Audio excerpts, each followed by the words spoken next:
The situation at the southern border, well, it continues to spiral out of control. 8 months into the Biden administration, and it's all going steadily worse, not better. Illegal migrants aren't being deported. They're being flown all over the country and right into our backyards.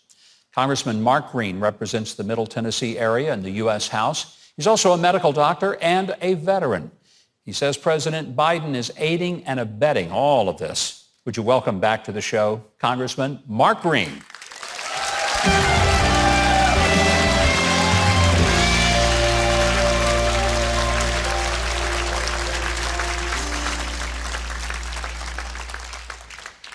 Congressman, I guess my first question, are you having fun yet up there? Oh, my. It's, there are good days and bad days, but there are days lately that are very concerning for the future of the country. So while I love being in the fight, I'm concerned for our country. This week was something that I was just stunned by. President Biden finally took a few questions from the press. I think 4 questions, all scripted for him as to who he was going to call on. But when someone asked him about the mess at the border, he immediately turned and said, yes, those border agents down there that were on the horses, they're going to pay for what they did. And everyone who was actually there, and anyone who knows more about horses than somebody who sits on one at Walmart and rides it for a quarter, understands that what was done was not whipping anybody, attacking anybody. It was the trained procedures. Sure. How does a person even stomach being a border agent when their own president throws them, I would say under the bus, but in this case throws them under the horse? Governor, I don't think President Biden knows the difference between a good guy and a bad guy. He castigates these law enforcement and then turns around and takes people who have broken our laws, puts them in hotels, flies them all over our country. He spat in the face of our U.S. Afghan veterans and then gave $85 billion of military equipment to terrorists. Yeah. They don't know a good guy from a bad guy. They want to defund the police but give billions of dollars to the Iranians. They want to kill a child a day before birth, and yet you can't test shampoo on bunny fur. It's like their minds are just they're backwards. It's backwards. That is a great analogy, one of the best I've heard. I'm going to steal that from you. Please do. You know something about the good guys and the bad guys. Maybe our audience is unaware that you served in Iraq and Afghanistan. What they may not realize is that when Saddam Hussein was pulled out of his hidey hole, you were the medical doctor who first saw him. Yes, sir. And performed the medical exam on him as soon as he came out, the first American that he had to deal with. So this is not new to you. You understand what's going on in the Middle East. How frustrated are you when you see the Afghanistan withdrawal? I think the biggest frustration for me is, what it means for the future of the country. Now, I'm sad about my veteran colleagues. I've had to talk to several of them who are really struggling with PTSD, who feel now that it was all for nothing. There's that piece of this that grieves my heart. But I'm really scared for the country. $85 billion worth of equipment that's going to wind up on the auction block to drug cartels. We will see those weapons. We will see those night vision goggles with the drug cartels in Latin America.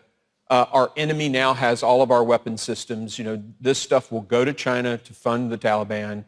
And that means that Americans will pay the price for this. And my son, other people's sons and daughters may very well have to go back to Afghanistan to fix this again. Just like when Biden and Obama withdrew from Iraq, the way they withdrew led to the creation of ISIS. That group of people that were cutting Christians' heads off, burning people alive. That was Joe Biden's fault back then.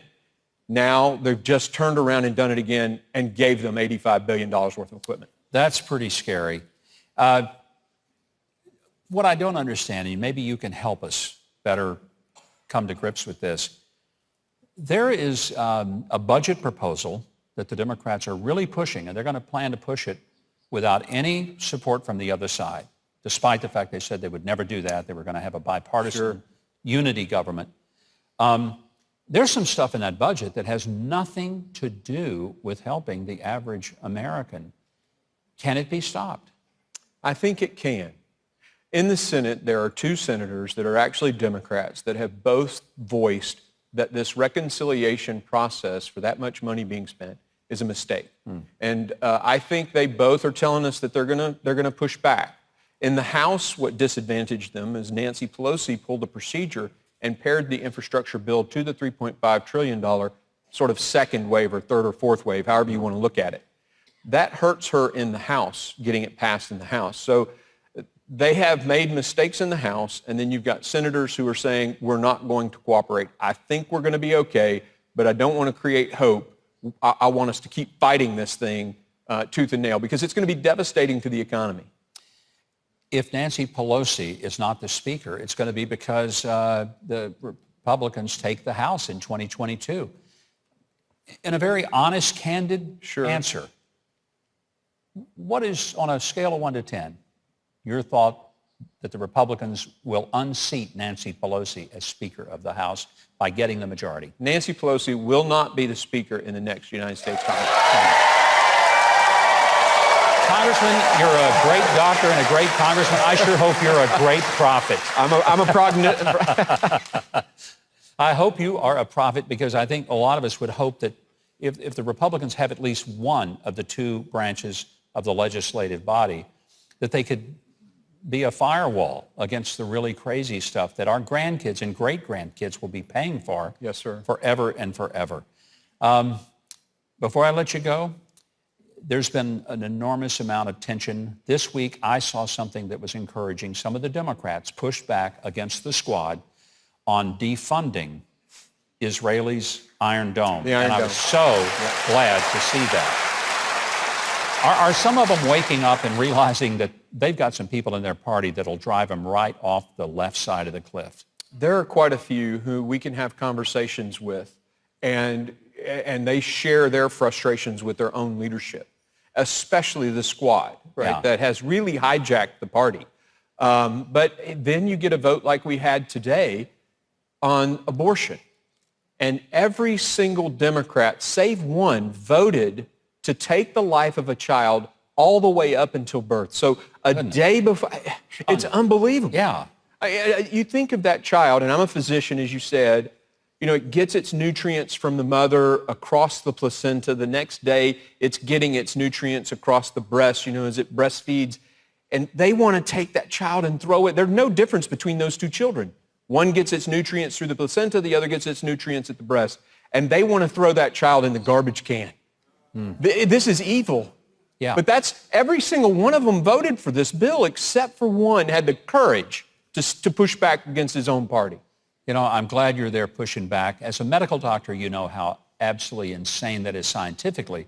But I'd like to think that all of us should understand how evil and rotten this is and what a stench in the nostrils of God to be that disrespectful toward innocent human life. Congressman, we love having you. Look forward to having you back often. Thank you for serving our country. By the way, keep up with Congressman Green's thoughts. You can follow him on Twitter at Rep. Mark Green.